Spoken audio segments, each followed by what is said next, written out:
A nonprofit focused on uplifting others through the arts is hoping for your support this Giving Tuesday. Taylor Johnson shows us why those with the hot shops at Arts Center say it's worth the investment. Jennifer Radel Hayes is one of 90 resident artists at Omaha's Hot Shops Arts Center. Her focus is mixed media. I might combine acrylic, watercolor, colored pencils. Sometimes I collage old maps, pieces of leather. While the Hot Shops has been around over 20 years, it recently went from a business to a nonprofit. That change was made in 2020 to be able to raise money in support of their mission. It's just a great fixture in the community, and we have so much to offer.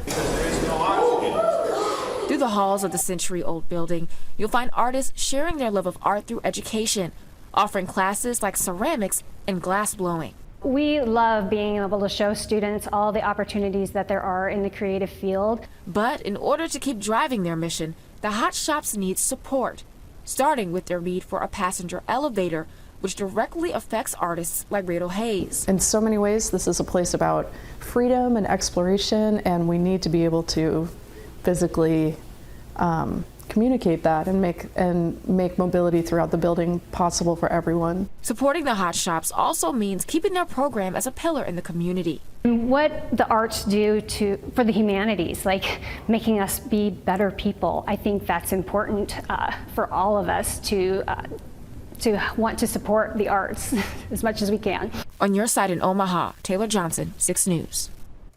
Selmeyer says any dollar amount is appreciated if you're interested in donating.